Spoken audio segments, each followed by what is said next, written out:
Kia ora, welcome to episode 3 of the TOGCast with yours truly, Foxman. And also over here, Gavor. Gavor indeed. Nice to see you again, mate. The new year, 2026. Crazy, isn't it? I remember when it was Uh, 2006, I know, which actually. all of our viewers will remember because they're all really old. Exactly. Yep. We're speaking to the choir, or preaching to the choir in that sense, aren't we? Yeah. But new year. I think most of us hopefully had a good break. We're a few weeks after the Christmas/New Year holiday period, but Yep. gaming occurred, news occurred, lots of news surprisingly over the Christmas New Year period, which is For like, the time of just year, stop. crazy. I know. Yeah, Let me have a yeah, break. lots of interesting stuff. But we're back into it again for 2026. Lots of new stuff to talk about today. Obviously, the first thing on the agenda, as always, is good old Game Club. Mm-hmm. And last month we had two games that were selected: Detroit Become Human, and the other one, which I think you've played, Sons of the Forest, if I'm not mistaken, wasn't it? Yes, it was Sons of the Forest. Correct. Those are the two games that were in Game Club last year. So no, sorry, January for January. This, So yes, January. Sorry, you're right. for January. So yeah, I didn't play Detroit Become Human, even though I wanted to, and I didn't actually play Sons of the Forest either, even though I nominated it and wanted to play it for two reasons. One is I went away for half of the holidays, so I wasn't That's around. a But I was, reasonable, but I fair was reason, going I to play it suppose. when I Yeah. got back because I was back in January. I was going to play it, and then I forgot to buy everything in my cart in the Steam sale. So I put everything in my cart that I wanted, Oh, including that, ready to go. I woke up the morning of the 6th thinking, oh, shit, I've forgotten to pull the trigger. I'll go and do it. But of course, that was in the US or something, so it had already finished by the time I thought I'd be able to get to it. So I oh, stuffed it mate, up. I didn't get it. I didn't play any of them, so I had zero feedback that's on unfortunate. on any of them, which was unfortunate. That's a shame. I didn't play Sons of the Forest. It's not really my thing. That kind of quasi horror type thing. Mm-hmm. I see the appeal, but it doesn't quite gel with me. Detroit, I have played though. I got stuck into that a fair bit. Um, from David Cage, I forget his proper original name, a French developer anyway. Quantic Dream, if I Quantic remember Dream, rightly. correct. And I remember first playing one of his games back in 2000, and I want to say 2002 or 4 maybe, Mm. which was Fahrenheit, or I think as it was known Oh in the yeah. US, Indigo Prophecy, if I remember rightly. Mm. Mm-hmm. And that was a really amazing premise in terms of the mechanics and how you actually played the game. You know, that sort of interactive storytelling where your decisions can quite significantly impact the outcome of the story, and you've got those little interactive prompts, kind of like quick time events to undertake certain actions. You know, if you're going to close or open a door, you move your mouse or scroll the mouse wheel or whatever it was. Oh yeah. And I remember that particular game struck me as being really quite an innovative approach. It was very much a game of two halves, though, which is the cliche, of course. But Mm-hmm. the first half was like this really fascinating murder mystery detective investigation, and then the second half was the whole mystical, spiritual Oh yeah. prophecy aspect. And Gotcha. although that was interesting, the storytelling I felt was quite a bit weaker in that part Mm-hmm. because there was a lot of that whole kind of plot armor, you know, almost like Deus Ex Machina about how some of those Yep. events came about. It's like, okay, this seems a bit silly. But anyway, so since then, of course, he's had, what was it, this Heavy Rain, Heavy Beyond Rain. Two Souls, I think it was, Oh yeah, I remember them. and Detroit Become Human, which is the newest one. And so I got stuck into it. Really, really good. I really enjoyed it. The investigative nature of it is still there from those previous games that he's developed. So you've really Yep. got that kind of find the clues, piece together the information that's going to give you the next Mm-hmm. progression stage, or the opportunity to solve or not solve, as the case may be, whatever that outcome is.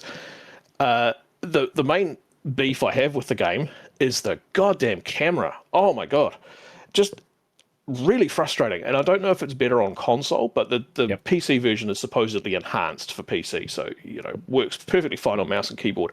But every stage you're in, the camera is kind of locked to this particular direction, and your character can only Okay. move in a certain way within that space. If you move the camera, like, there's different camera angles, but it's not fluid, so it's always a fixed point of view, which means that the movement of your character shifts and changes. And I found a lot of that really quite disorienting because I'm constantly thinking to move the camera or move the character rather in this direction, but then the camera angle is awkward, and then if you go past a certain point, it moves the camera.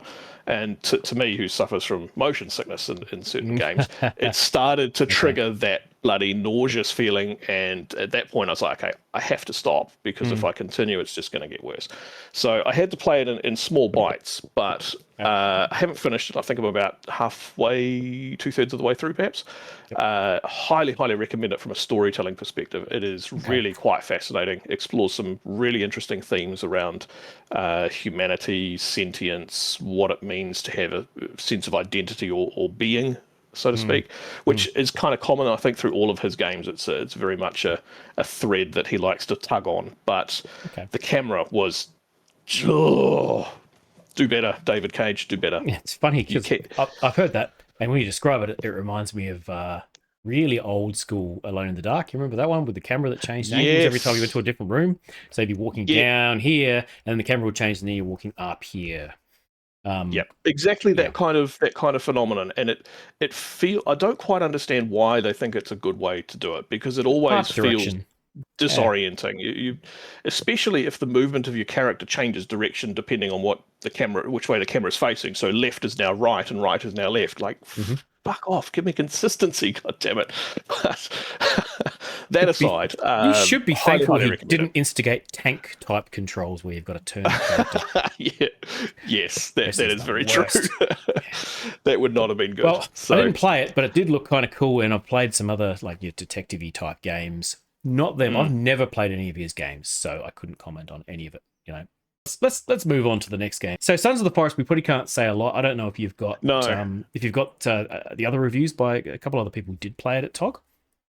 Yeah, it seems that it's fairly well received, I think, generally speaking, just amongst the broader gaming community. Mako ran a server, and he was enjoying it, I think, but I think it fell under it wasn't good enough to keep drawing him back in. Yeah, it seems to be, I don't know if polarizing is not the right word, but I think if the vibe isn't for you, then I don't think the gameplay is necessarily going to make up for it. Yeah. It's survival crafting. I know that much about it, but the whole sort of survival horror, psychological horror that goes along with it is probably compelling to some people, but I suspect for a lot of people who play survival craft games, it's potentially not. They're looking for something a little bit more. I want to give it a go. Not laid back, but a bit more mainstream, I suppose, in that sense. But one day, from what I've seen, it certainly looks like it's well received for what it is. Yeah. One day I'm going to give it a go, just because I like both genres. I like survival horror and I like survival crafting. And I think in my head, I guess I'd kind of equate it, not that it's the same, but still a survival crafting like Rust. Like, you're either into the idea of playing Rust, or you are not into the idea of playing Rust. Yeah. You know, it's not a broad net. White. Yeah, it's a bit like Tarkov. You're either into the Tarkov style of extraction, or you are going to really hate it. Talk about nominees. Do you have the nominees for February in front of you? I can't do it because obviously I'm recording off of Discord and I'll end up. No, that's fair. So the nominees we have so far for February, a couple from Mokua here himself, Dread Delusion, which is not one I've seen or played. It looks like an open world RPG. Fairly sort of old school graphics, like almost Morrowind style graphics, which it looks like that could be quite an interesting option. Another one here, Duck Detective, the Ghost of Glamping, which looks like quite an amusing game. Very, very well received on Steam. Relatively low cost, of course, which most of our Game Club options are. And that looks like that could be a bit of fun as well. Seems like a bit of a detective investigation adventure game. So that potentially appeals. Captain of Industry, which is one I actually have, as it happens. A little bit like sort of a top-down version of Satisfactory, or maybe a bit closer to Factorio, perhaps, but set in kind of current day, so modern 21st century technology, stranded on an island, build factories and all that sort of stuff to keep your population alive. So it's a bit more of a colony management style factory game, as opposed to a single person in Satisfactory, for example. And lastly, one I put forward was Hitman World of Assassination, which is a game series I have long enjoyed. It's had its ups and downs, but the current iteration, which is kind of the amalgamation of the last three games, is one I very much enjoy as a a bit of a murder hobo style game on occasion, or a sneaky game on occasion. So, yeah, we've got four nominees. That's going to lead nicely into what I want to talk about in a few moments, but not yet. Indeed.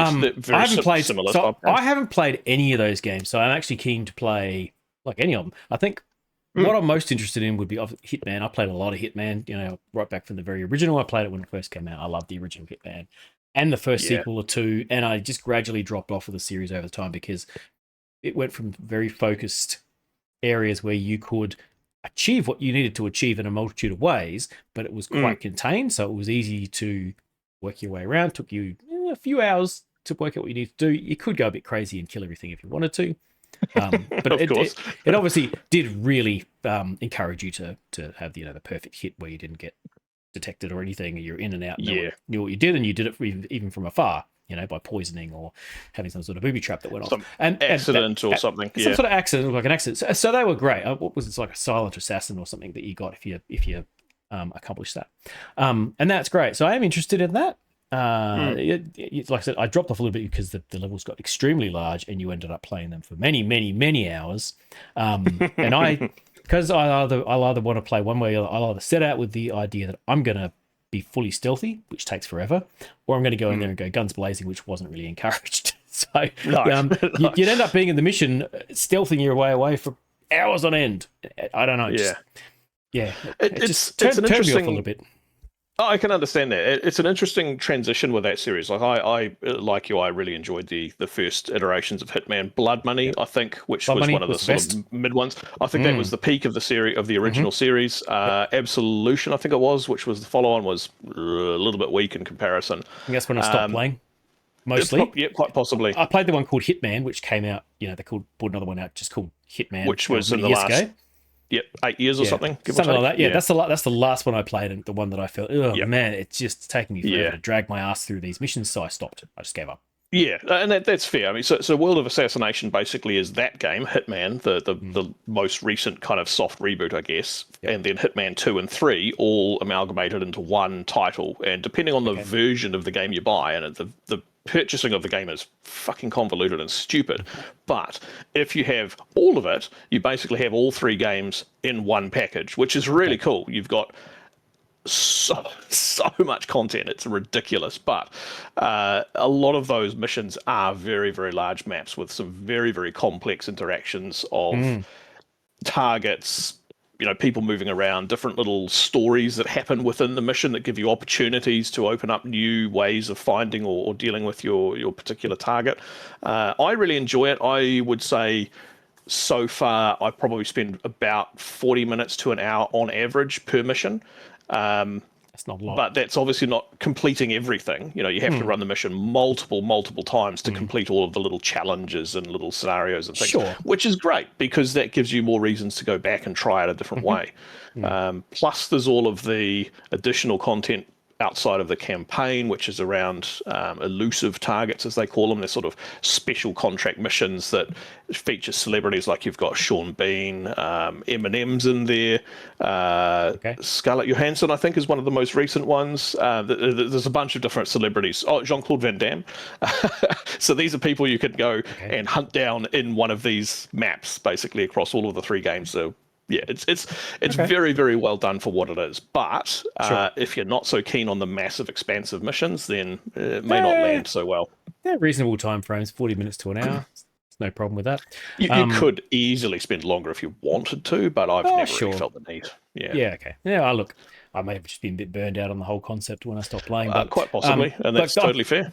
All four of those are, I feel, very worthy contenders from the look of it. I agree. Covers going to be a few genres. Struggle. So it's going to be a struggle to vote for them. There's like one of them on there, like Dread Delusion is something I have wanted to play before, but I've always been a bit iffy, so I'd pick it up if it was cheap. Like I said, people have just sort of called it a modern day Morrowind-ish sort of feel. It definitely gives me those vibes, yeah. There's a modern day Skyrim-ish sort of version as well, a game called Tainted Grail, which I'd be keen to play one of these days when it's cheaper. Yes, I didn't want to talk about Tainted Grail, but I think one of these days I would like to talk about Tainted Grail because it looks really interesting. I'm super keen to play it, but it's not on my list. I've just started playing some other really big games.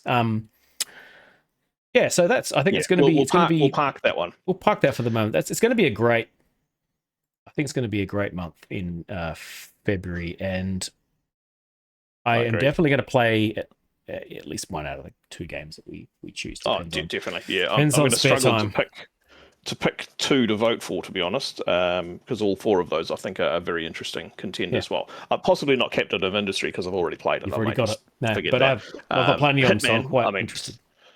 Yeah, I know. Hitman sounds really good. My only problem with Hitman is I've played Hitman before, so it's still going to be you've got same sort of game. Do I want to play something something that's all new? And that is kind of what I play Game Club games for, to play something I wouldn't normally play, and then totally different, and then absolutely rag on it because I'm a horrible cynic. Now, we were going to talk about absolute debacle gaming racing results, but we are not going to because they were shut down over the break, as they told me in no uncertain terms. Like Gavor, you idiot, we were shut down. Understandable in hindsight. We probably should have realised that. Probably should have thought of that. Why would they be running? I don't know. Anyway, so no race results. Don't want to talk about them anymore because they have started up again though, so we will have some results next time, hopefully. Correct, and I know that they were off. They were doing training and also practice and all sorts of stuff. So we'll go back to that next month. I'll then stop talking endlessly about one topic and hand over to you the discussion that you started about comfort games. And maybe before you say too much, describe what you mean by comfort game, because I think everybody came into that thread and then was very confused about what you actually meant. That's right. Yeah, understandably so. I think in recent years there's been a bit of a trend towards a genre of gaming called comfy gaming, which is cozy gaming.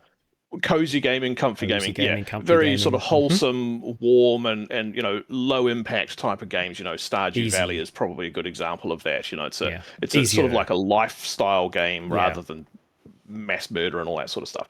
And there's some really cool games that have embraced that style. When I posted this on the Discord, it got me thinking after seeing the Steam recap, which we won't get into there, but Steam recap just reiterated to me that there are a number of games that I keep coming back to time and time and time again, years, decades even after the fact. And to me, I sort of thought about this a bit more just for whatever reason, I don't know why it came to me, but they're comfort games. A bit like comfort food. It's the game or the food that you keep coming back to, and it reminds you of a good time. It's a safe place. It's familiar and comfortable to get back into. So comfort games to me was about the sense of belonging rather than the vibe of the game itself. And it was interesting the feedback, the responses that we got through that discussion. Though for me, comfort games are Arma 3. I mean, Arma 3 is definitely not a comfy game, not a cozy game. No. But it's something you slip into. That's how I saw it. Like, I don't know what to play. I'm just going to drop into Arma and... Precisely, yeah. It's those comfy shoes that you always wear when you're just going out for a casual walk or something. They're just the ones that are familiar and always trusty. And so, Arma is definitely one of those. Lord of the Rings Online, which shoes I'm literally wearing now. These are my casual banging around going for a quick walk shoes. Comfy shoes, yeah. Lord of the Rings Online, I've been playing that for going on 18, 20 years now, and I can slip back into that anytime I want, which is just wonderful. Total War series on and off over the years. No specific Total War game, but just the series as a whole is one that I can just find myself coming back to time and time again.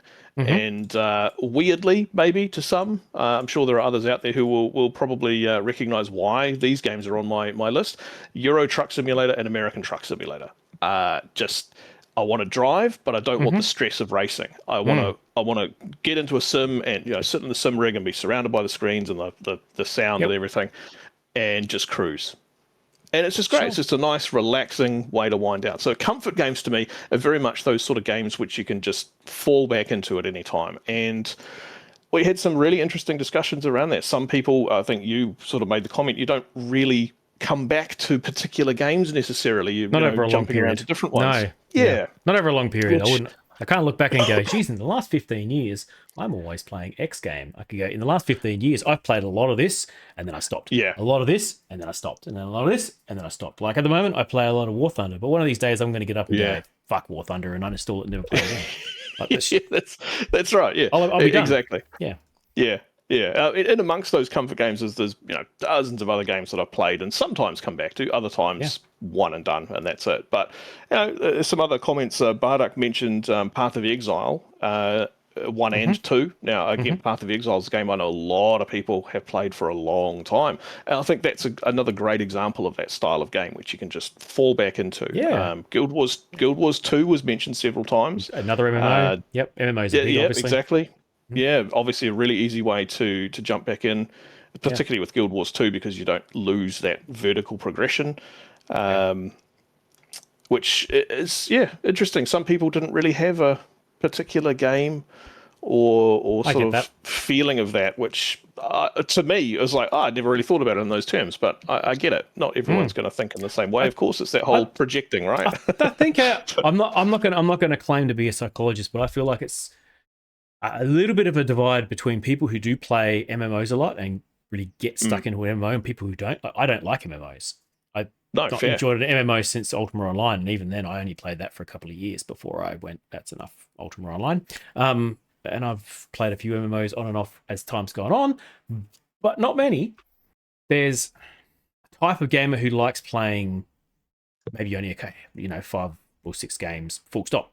And that's what they focus on. They don't really branch out into different stuff. They really enjoy the ones that they play. Some people are one game, Call of Duty. Some people are one game, or they play one MMO, and that's what they play, and that's great. Fine. If you're enjoying it, what does it matter? But some people don't have that mindset. They've got to jump around. No. So, and MMO is too much of an investment. Like, I don't want to invest time into it. Because I actually don't find the gameplay that much fun for me.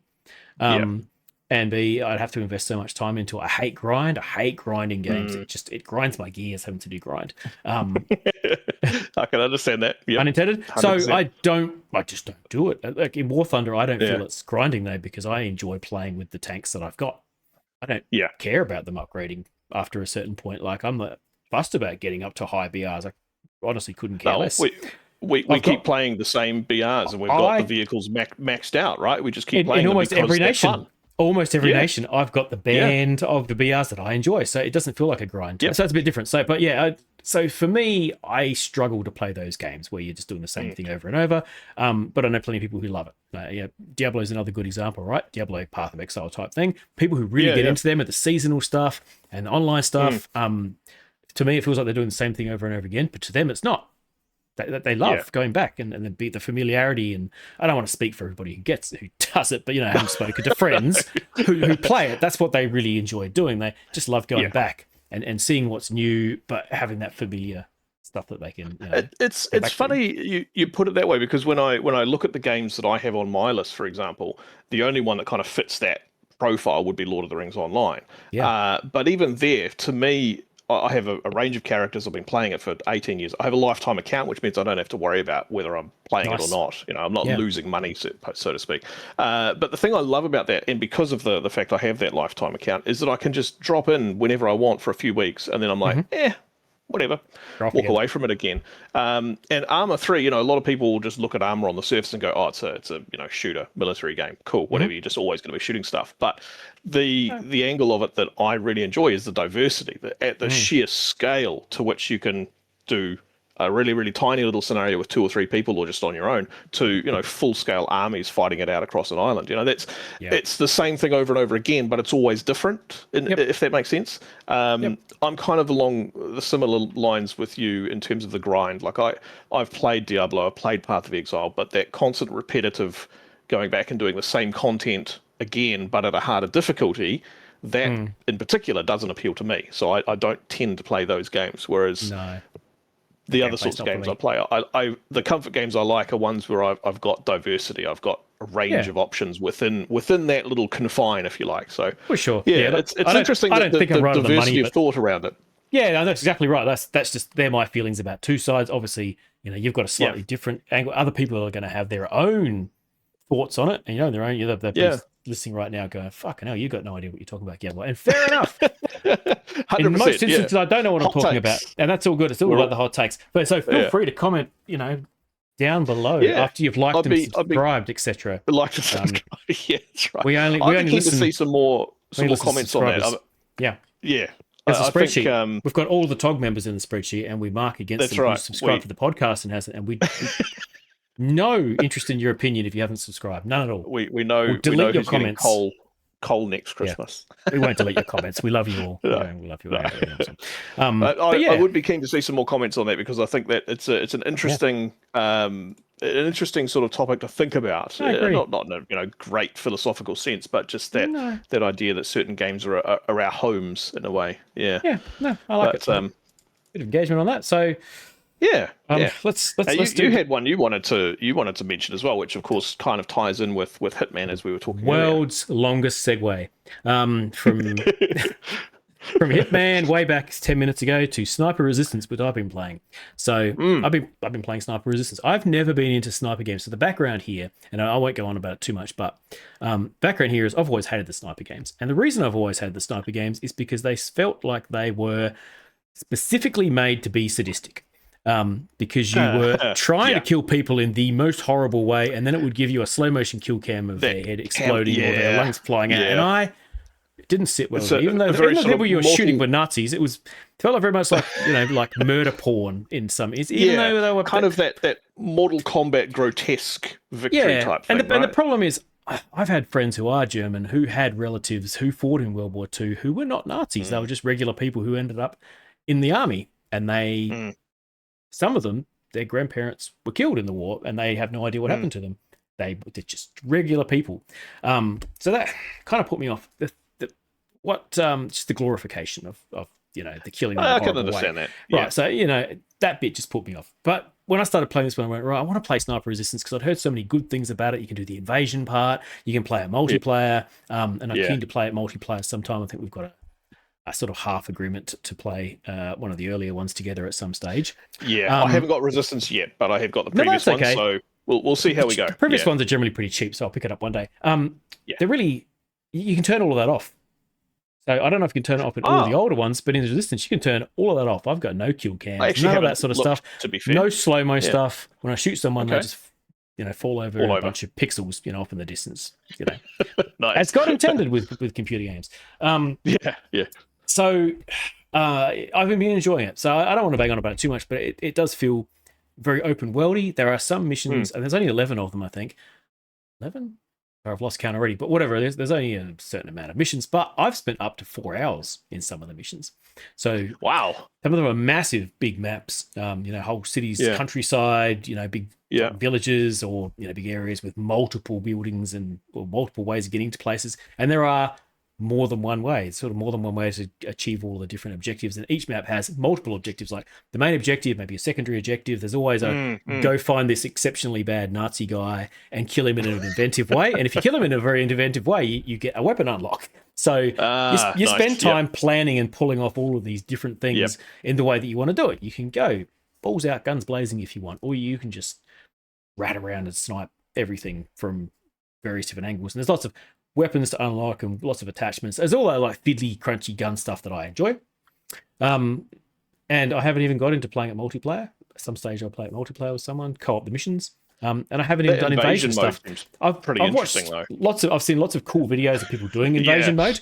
So there's lots of people set themselves challenges to, people with the shittiest weapon, or, start with a basic gun and then build it up over time every time they kill a player.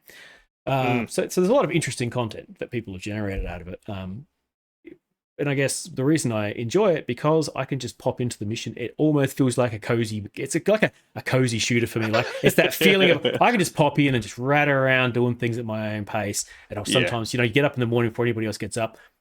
Because it's got cross-play, because I've got it on Game Pass, I can either play it on my PC, or I can just go sit on the couch in the morning, get a coffee, put my headphones on, and just casually cruise around doing whatever. And I find myself, in general, trying to get through the missions, killing the least people possible, because there's non-violent options for everything. Takedowns, you've got a kill or a knockout. Probably the knockout is somebody finds them, they'll get it back up again. They were violent. Or you can use non-lethal rounds, or you do all these things, so you can approach it whatever way, which I quite enjoy. So I guess that's my review for the month. Is I still haven't finished it because I'm spending so much time mucking about in it. And I can just sort of pop in and do a few things and maybe play for an hour and a half, and then pop back out again and go, I'll go back and finish that later. Yeah, so I've enjoyed the previous iterations of the game. I agree with you that the gratuitous murder porn's probably a good way to put it, is a bit over the top at times, and there's achievements for some pretty grotesque things, shooting someone in the testicles, for example, or I think one of the games you had to kill Hitler by shooting him Funny in the when you're testicles. 15. Yeah, it's Yeah, exactly. There's a degree of kind of teenage edge to it, but the moment to moment gameplay is pretty solid in all of those previous games. I haven't actually bothered to check to see if it does have accessibility options to disable those features or not, to be honest. But the missions, obviously, the third game being older is a little bit more limited in scope, but certainly the fourth and the fifth game, you've got some quite expansive mission maps to explore and some very diverse approaches that you can take. I certainly see a lot of similarities with the Hitman series, just in terms of the scale and the diversity of choice you have to approach each problem or each encounter as it comes, which I really enjoy, being able to choose my moments, go through and do I go through and kill all of the guards, or do I try and just get the target and get out without anybody knowing I was there? Yeah. Some days I just go and toss some grenades.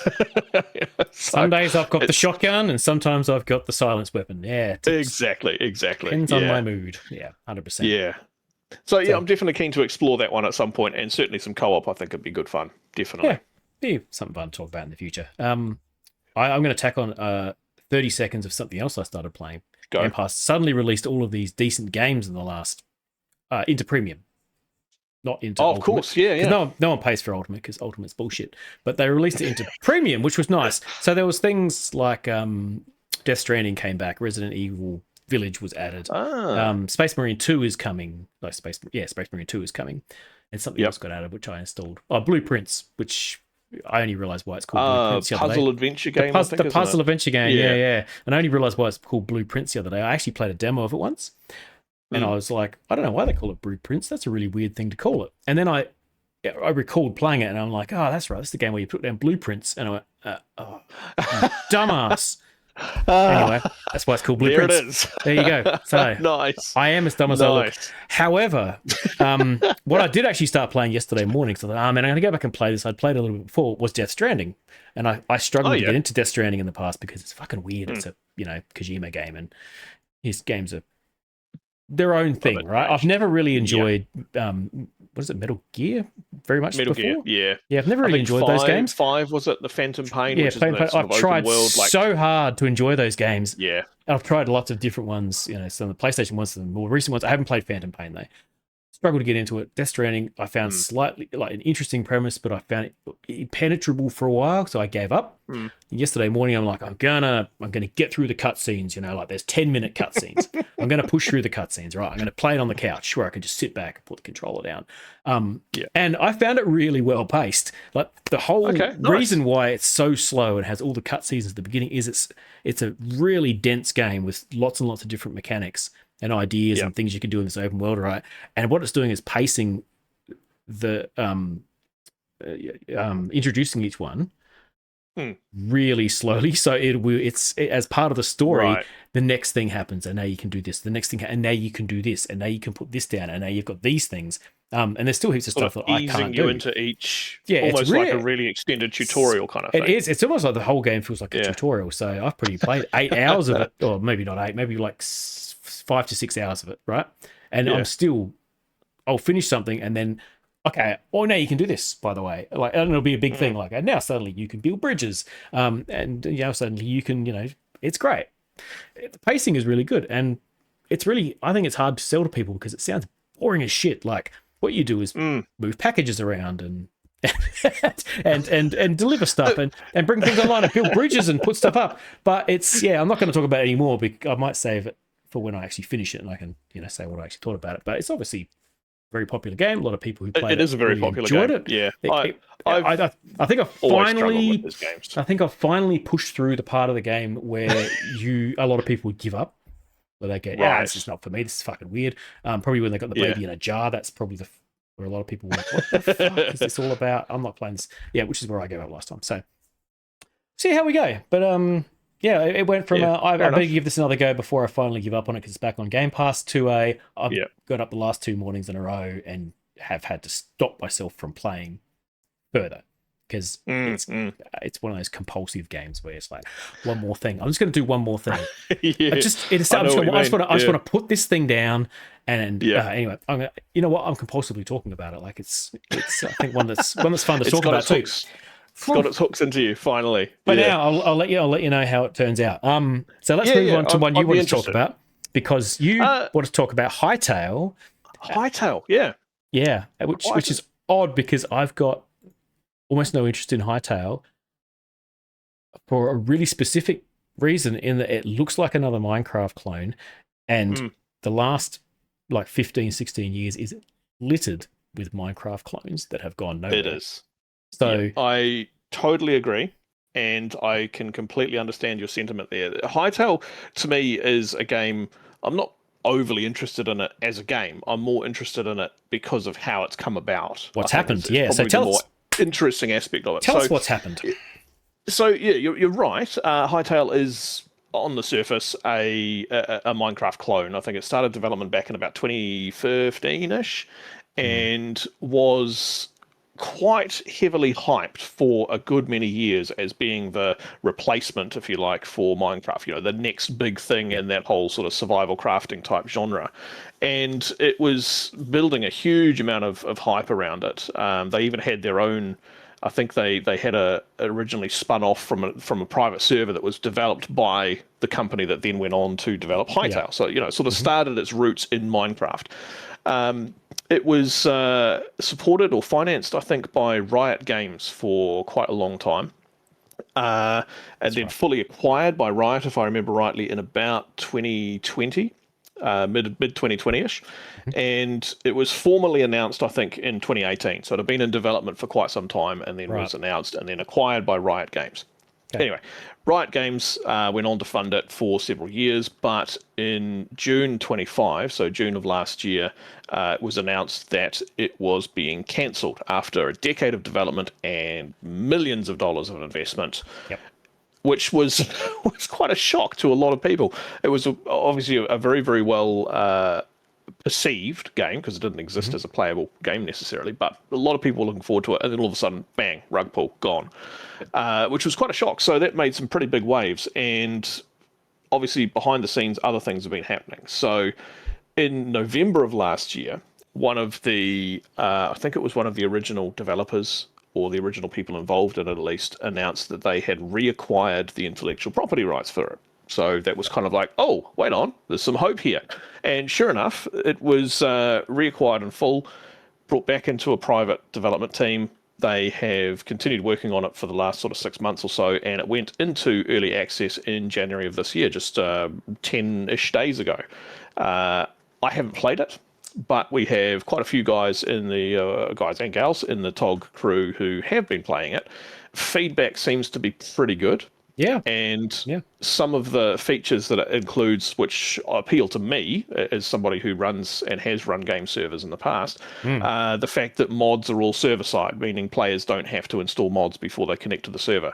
Connect to the server, the mods are there. There's heaps of mods too, right? Like I've heard that. Yeah. It's heaps of mods, and that a lot of mods from Minecraft are being converted over to Hytale. Ported over, yeah. Yeah, that's like a big tick, because I've run a fair few Minecraft servers, including one back in 2010, 2011, not long after it came out, which went on to run for about 3 or 4 years, which was quite big. It was one of the biggest ones in Australia for a while, to the point that I had to have staff to help me run it and people to help finance it. But it was relatively big. And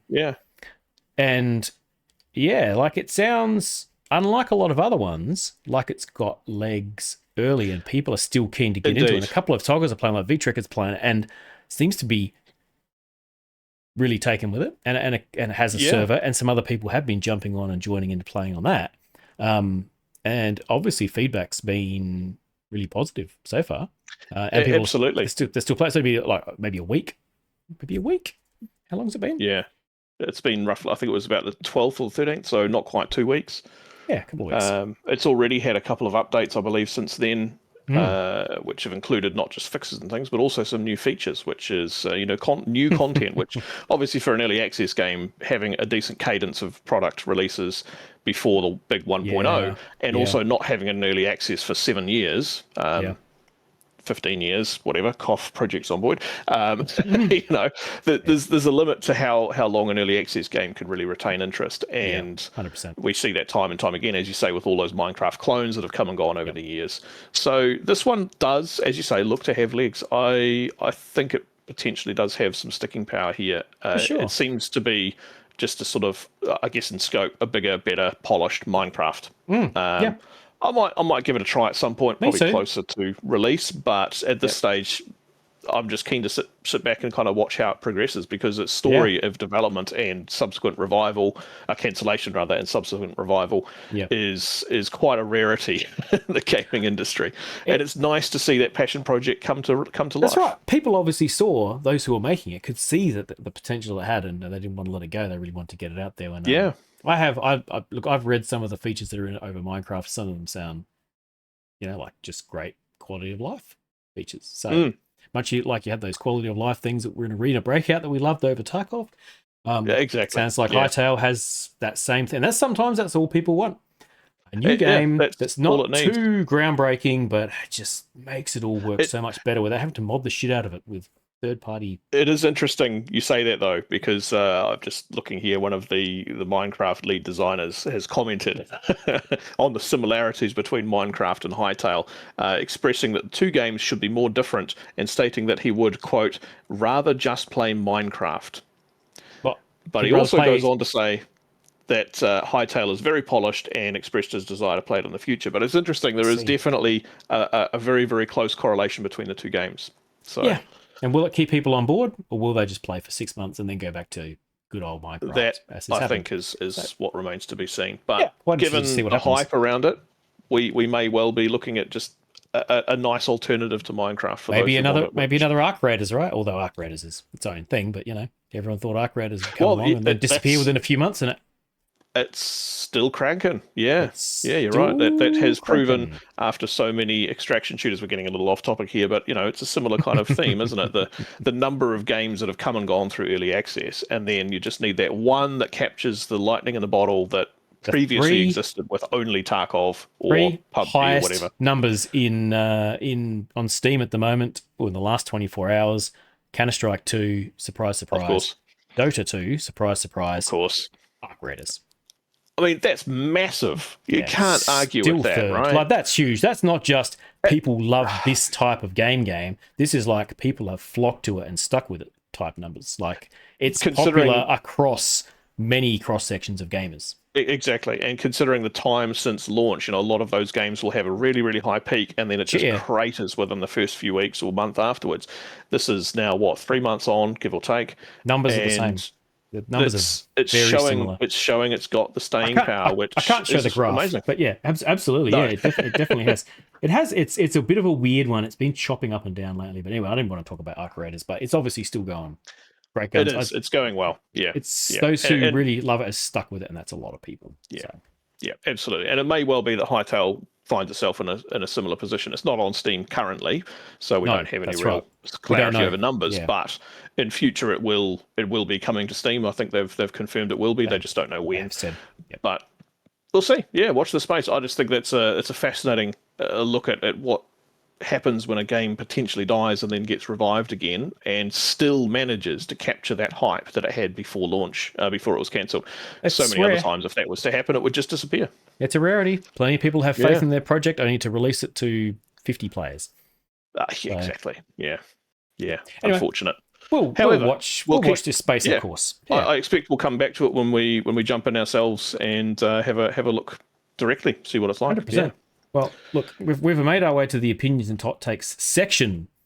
Without too many hot takes beforehand. So the animated graphics, which we're not going to do.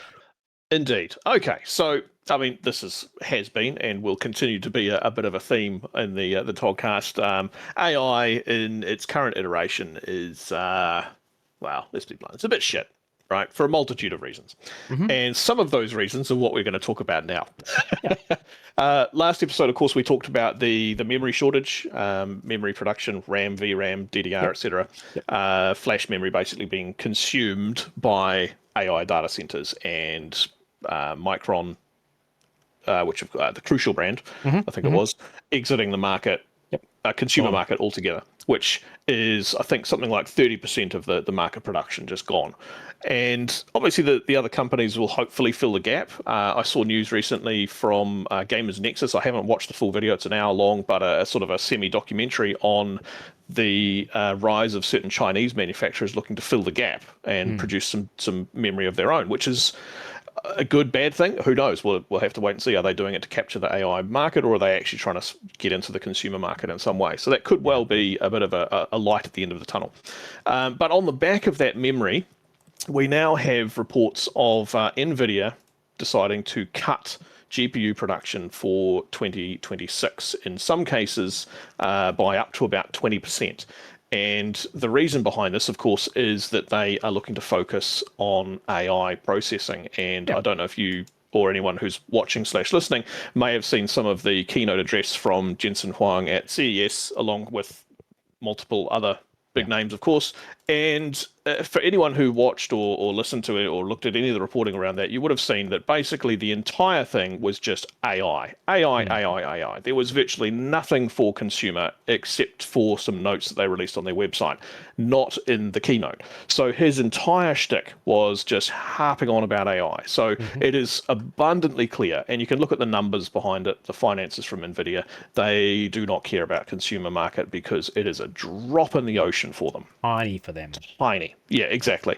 So cutting GPU production for consumer consumption and focusing on AI production is entirely on brand these days, and also ties into sort of a bigger problem. We've seen some noise from the likes of Bezos from Amazon fame, of course, talking about how in the future he wants people to be renting computers in the cloud. So you'll rent your PC from a data center, and instead of having a PC at your desk, you'll have a terminal and you log in remotely. Microsoft says the same thing. Microsoft Exactly has said the exact right. same thing.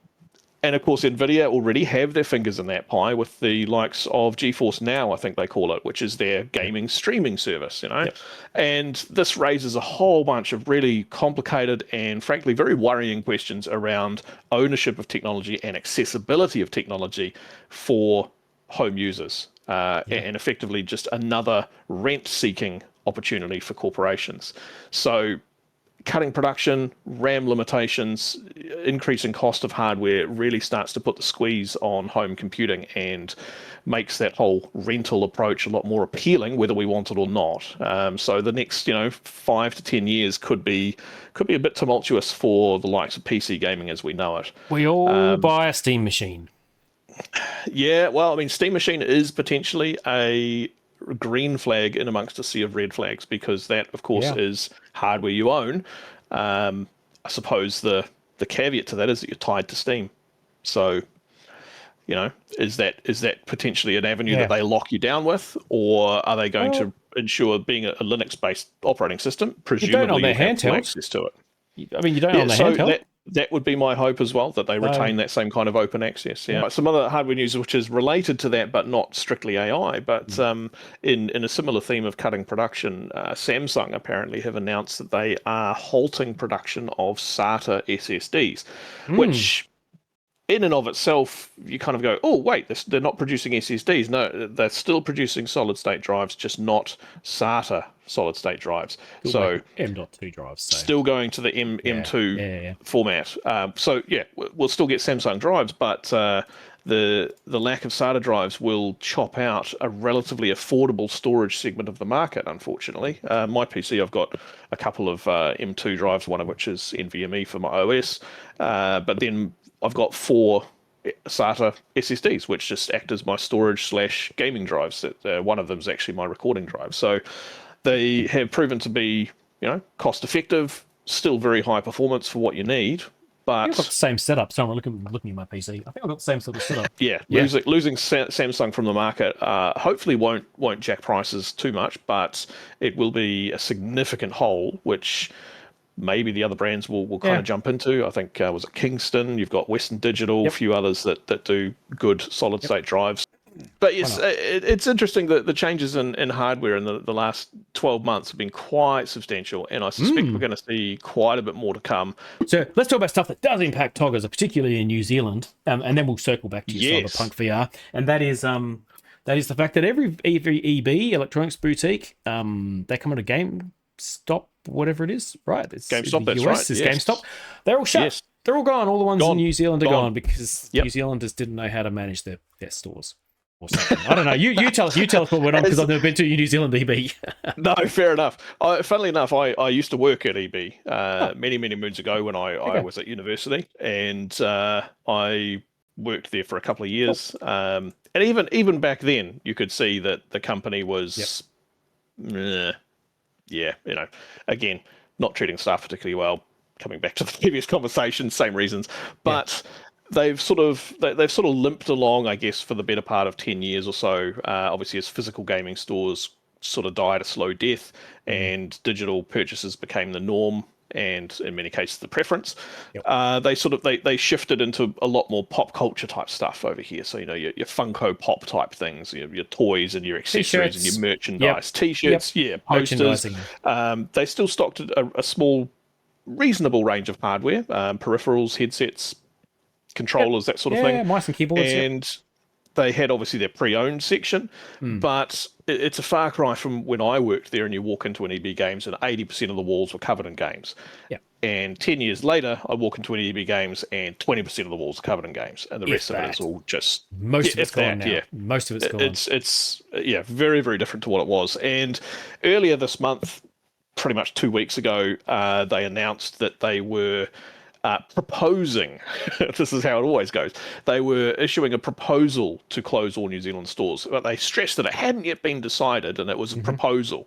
And of course, anybody who's worked in a corporate world will know straight away that that is bullshit. It was already decided and they were just trying to, save face and go through the process with staff. So sure enough, 10 days later, the announcement came that, the proposal was actually going ahead, as pretty much everybody had guessed.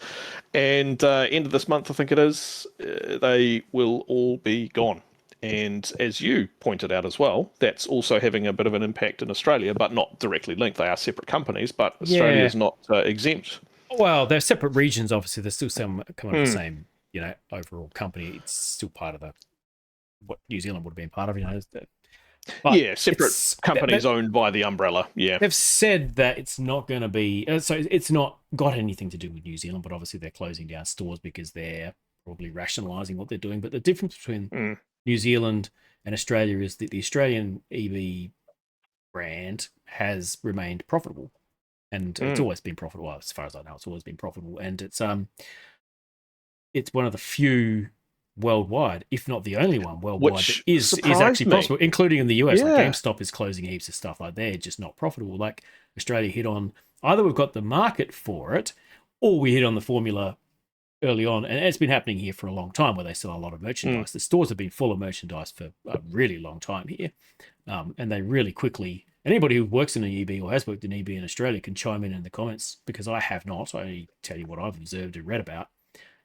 So it's really interesting that although they're closing 13 stores, which including Zing, so the Zing is their sort of like their merchandising brand that had pretty much all of the pop culture stuff. So they're closing 13 EBs and Zings across Australia, including my local one, the local Zing, the local EB is staying, which makes sense to me because where I live, the Zing and the EB are actually right next to each other. There's two shops. There's a lot of overlap there. You go to one, you don't really need to go to the other one, especially now that they both pretty much carry the same stuff. So why not get rid of the Zing and just move all their stock into EB and sell it from there? Yeah, because just take it in a wheelbarrow out the front door, around the corner, job done. Been around for a long greenway. So anyway, that's what's happening here. I couldn't care either way. It would be sad to see the local game shop that's been there forever go, and there's always been a game shop of some sort in those shops too. I used to go there and buy Commodore 64 games, not from EB obviously, but there's always been a game or computer store of some sort in this shopping complex. So if EB were to go, that'd be a bit of a loss. Quite sad. It's like if the board game shop there went. There's only one board game shop there. It's been there for so long. If that suddenly closed down, there's something to be said about particularly games and board game type shops walking in the door and picking up the box. I want to pick shit up, especially with board games. Board games, absolutely. And back when physical games were the norm, getting that collector's box off the shelf, which had all of the extra, the maps and the creative content that went with it, all of the making of the Yours extra are in the little background. statuettes and things. Yeah, I've got you've got some yours in the back there. background. I've got several of mine in the cupboard just behind me there as well. I've got a bunch of the Elder Scrolls collector's games, some of the Fallout original, Fallout 3, Fallout 5, New Vegas 1 and Fallout 1 and 2. In fact, I've still got the boxes for those. We always go into those giant shops and buy them. Cyberpunk, Witcher 3 over there.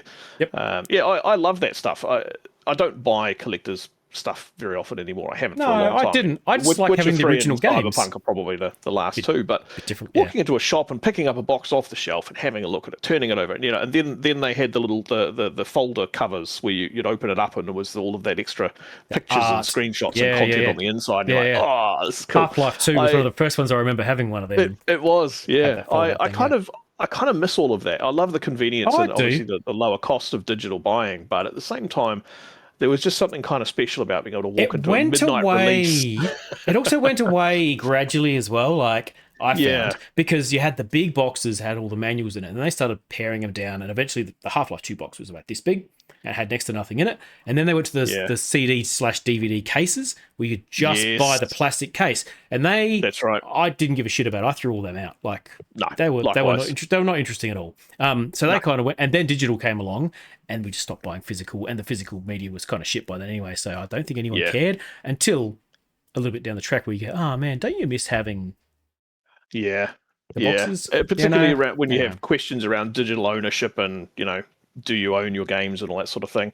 That's a whole other topic we can talk about another time, perhaps. Another day, but it's the demise of the physical game shop. Regardless of what happens with EB, they're not selling PC games off the shelf really anymore. No. I'm pretty sure they're not selling them off the shelf at all, or maybe if they do, that'll be about this many, right? And God knows what it would actually be. Probably Barbie's, Project Friendship or something. When I was in Germany the other year, what was that, just over a year ago, I remember going into Saturn over there, which is their big tech, sort of like Harvey Norman here, I guess.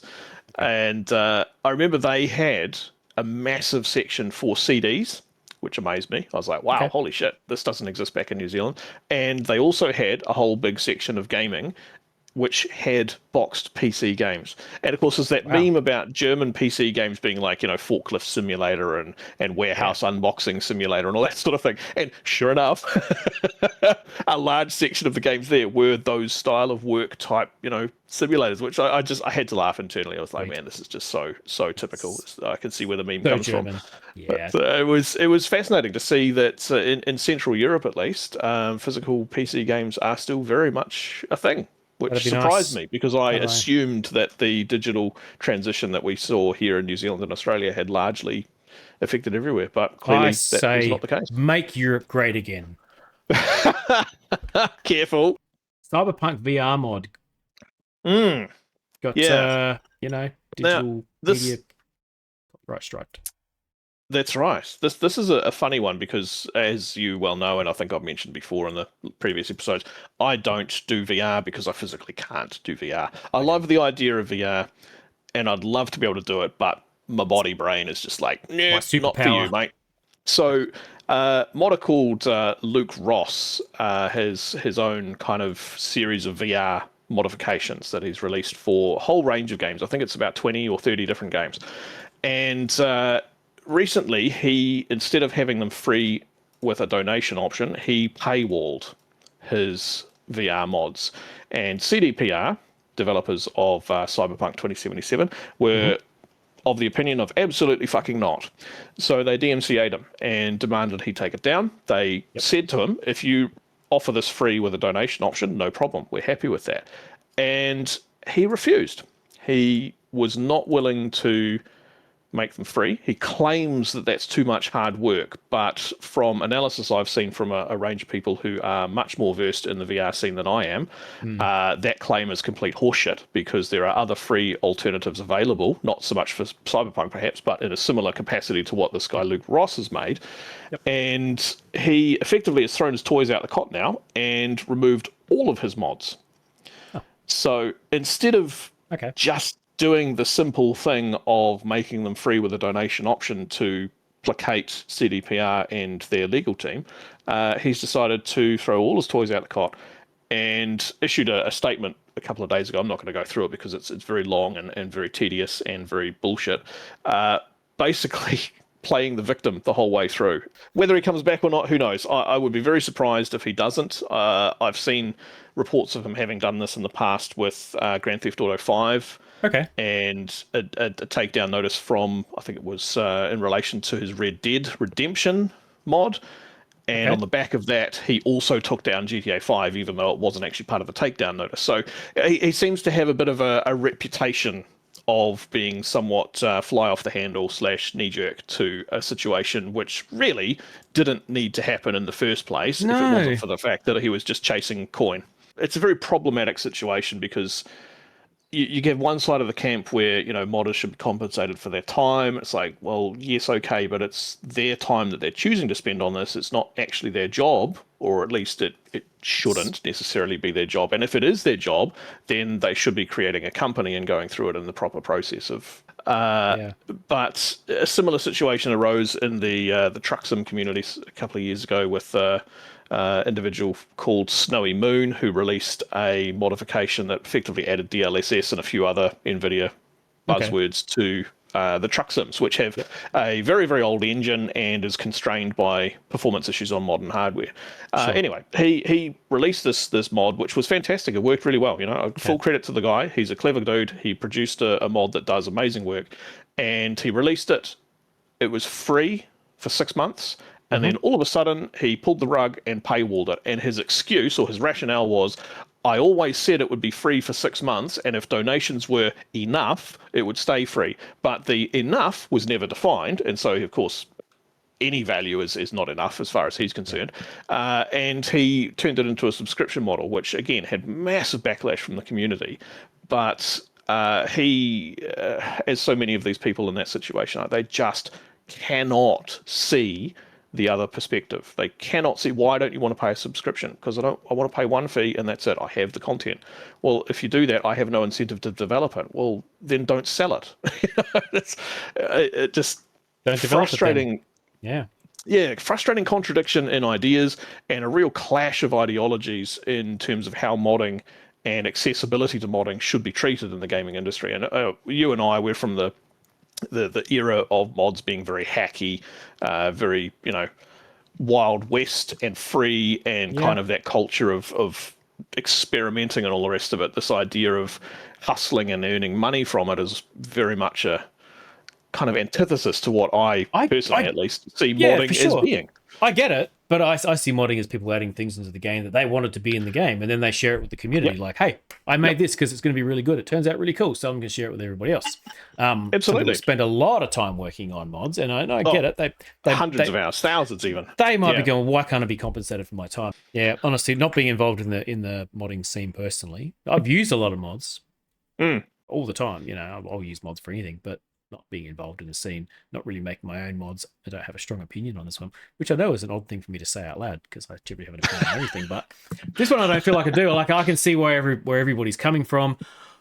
I fall on your side of it. Like, mods are historically free, and for all the reasons we've already said. Yes, it's one of those I'll be keeping an eye on for the future. I think there's more changes to come in the modding scene in the next few years. 100%. Yeah. Speaking of spending time in gaming and modding, though, you found some very unfortunate news recently, which I think is an interesting example of journalism in gaming / science. This was a really interesting one. So, like you said, it's a bit of an example of the way journalism is put across, is reported, and probably the way that some people consume it and take it at face value. But I found this really interesting. It was how many hours of too many hours of gaming. So this is a study done by, oh my God, I don't have the study in front of me. Curtin University. It was locally. Yes. So it was, for me, it was locally in Australia. They did a study. Oh no, here it is. Oh no, that's the news article, which is bollocks. How many hours of gaming is too many hours of gaming? And to cut to the chase, what they said was over 10 hours a week is the maximum you should do. 10 hours a week of sedentary gaming, and anything more than that increases your risk of various detrimental health effects. And I know they were some all fairly listed. serious ones. Yeah, however, I don't want to touch on any of them because what I immediately thought when I read that was, so what all your basic stuff like what sort of study was it, how it was conducted, what's the sample size, how many people are included, was it like a gold standard study or was it just like a survey or did they just, anyway. I didn't read into great detail because the original things I thought, and then I just went, well, what's the actual percentage here? Like what actual impacts does it have? Because it was talking about, I think it was talking about percentage increases. Yes. Percentage increases, or it uses words like a doubling, which is always very scary. Like it doubles the risk of X, Y, Z over time. But it doesn't clarify what that doubling is in actual. What a lot of people don't realize is that is a lot. That's the same sort of language that's quite often used when reporting on things like cancer or heart disease, and that or crime. Say if you do this, then it doubles the risk of this, or if you do this, then it increases something by a percentage, which is actually a better way of doing it. Because when you say it increases double the risk, if you haven't already stated what the original risk was, you're not really giving anybody any information to go by. So it's meaningless.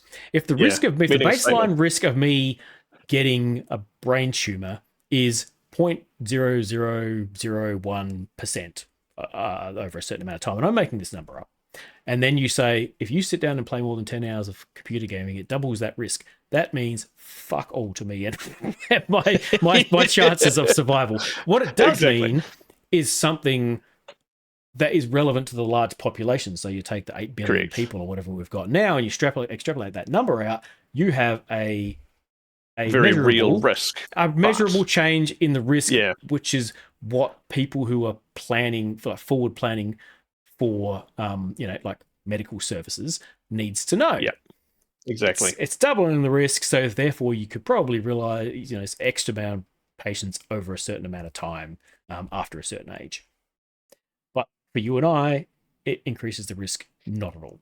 Now, if you said it changes my risk of getting a brain tumor from 0.001% to 5%, that's a massive difference. Like now you've given me an actual concrete number to work on. So, I mean, I guess what I'm saying is, I've fallen into this trap in the past. I think most people have, where they've read a study. It says if you drink more than one protein shake, and I'm just making this up again as well. If you have more than one protein shake a day, then you've tripled your risk of, heart disease. And people will read that and go, holy fucking shit, I'm going to die of heart disease if I have more than one protein drink, right? That's right? Whereas what it probably really means for the average person who otherwise takes care of themselves and is relatively fit, it's going to make like 0%. It's going to increase it by such a small amount that going outside and walking around for half an hour and breathing some general pollution is going to be the same thing. It's going to be the same increase of risk.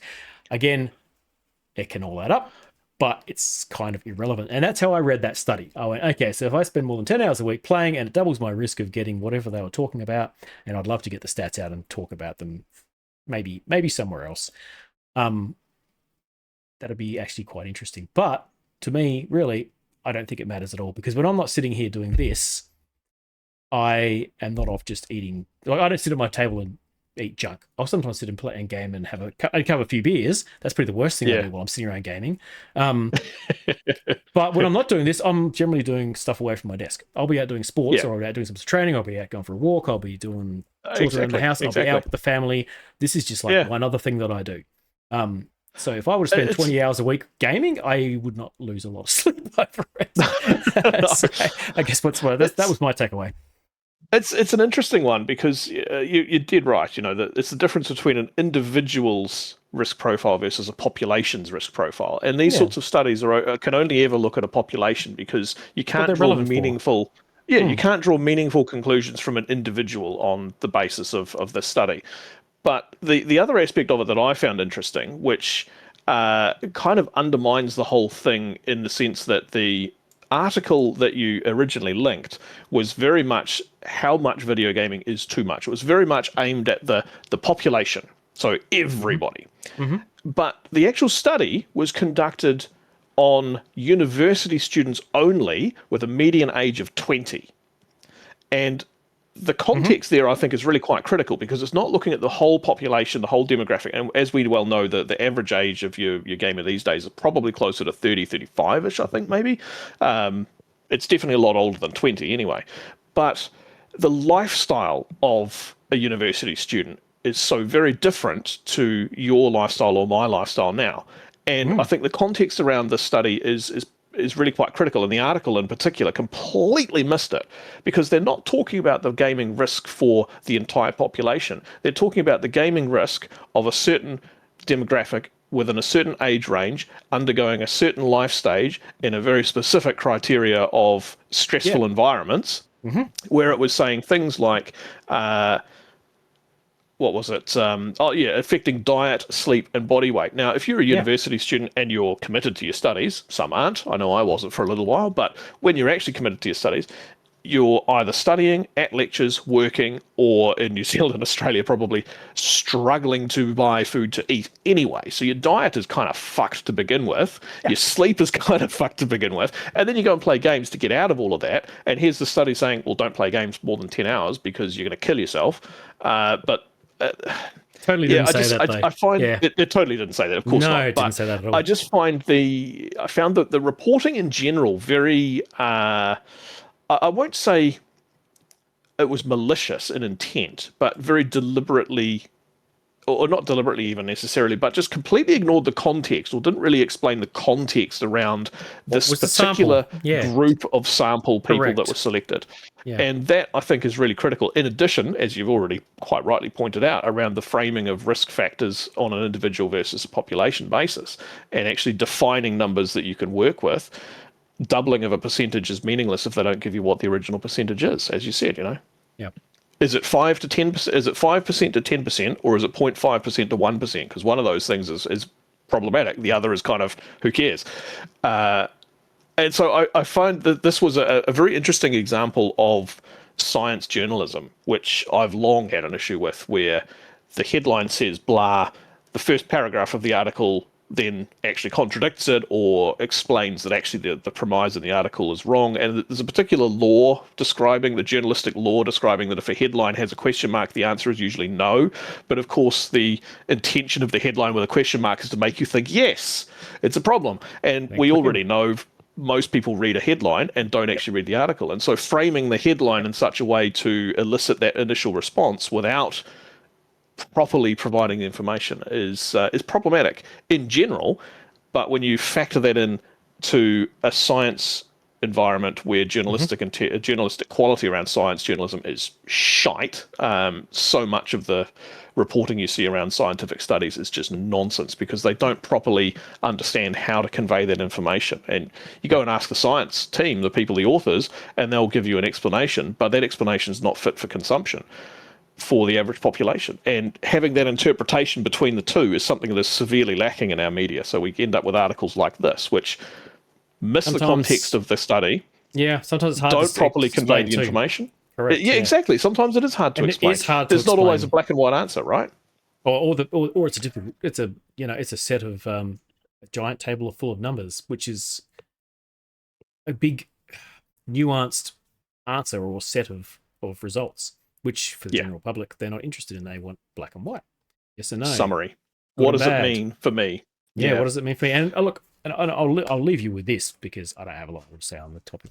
Wouldn't fill an entire podcast, to be honest. I quite like this sort of thing. But if you're interested in reading a book, I read these two books. This is going to be backwards, I imagine, but it's a book I've seen that one before. I haven't read it, but I've seen Science. That one. It is a pretty good book. And it literally is talking about scaremongering journalists. Oh, sorry, scaremongering journalists. Science. For those listening, Bad Science by Ben Goldacre. That's the one. It's about scaremongering journalists, pill-pushing nutritionists, flaky statistics, and evil pharmaceutical corporations. So it talks about a lot. And a lot of what I've been saying, I originally read in that book. And he's got another book which I found equally good, which is also called, by the same guy, Ben Goldacre. It's called Bad Pharma. Bad Pharma. It's literally about how the pharmaceutical machine works. Which I like really, how the cover of that looks like a pharmaceutical box. Yeah, it's cool. Talk about fold-out thing. It's got a fold-out thing on the inside. Hey, there's nothing inside the fold-out thing, but it's got a fold-out thing. No bloody development art or anything. No development art. But they're both good books. They have a really critical look at it by a guy who is a doctor. So he's literally a medical doctor or a medical scientist. One of the two, I can't remember now. They're worth looking at. I think that's Sounds good. I think that pretty much Yeah. covers everything we wanted to say for this time around. It does, yeah. I'm I still feel- going to game more than 10 hours a week, I suspect, but I'm Well- also not going to lose any sleep over it. No. Well, no. apart from the sleep that I don't have because I'm It's gaming. because you're gaming. Yeah. No, you tend to Of stay up course. late. I tend to get up really early in games, so that's We balance each other out. So between the two of us, we're fine. we're fine. That's how it works, right? Averages. No, that's what the studies and the statistics say. The risk for me is doubled, but for you it's halved. So between us, we're both fine. I know that's not how the numbers work, Yeah, but I'll be it's doing more than fine, 10 we'll be hours fine. of gaming this weekend, so Yeah. I'm done. I'm done for. Basically, that's the takeaway from this. Forget it. Is Yeah. we're probably going to be hosted by somebody else next time around for the podcast because we'll both be dead from Yep. gaming too much. Exactly. Yeah. Such is life, or That's- gaming, or death, as the that's case may be. That's today's shock hot take. We're both done for. All right, very good. Well, as Excellent. usual, I'm going to let you do the sign off, and then we can let these good people get back to their life and pretending like they're doing work or something.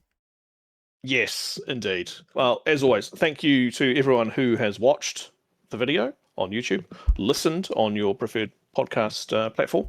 Appreciate your ears and eyes, of course, and comments, etc. on the Discord. Please provide feedback if you have any, and Yes. we will be back again with more Game Club Yes. activity. Absolute Debacle Racing results. Hopefully, we'll have some reporting there, and all the gaming news that is news. Thank you all. I've been Foxman. Until next time. Gavor, and we'll see you next time. I don't know why I'm waving for because no one can even see it. Goodbye.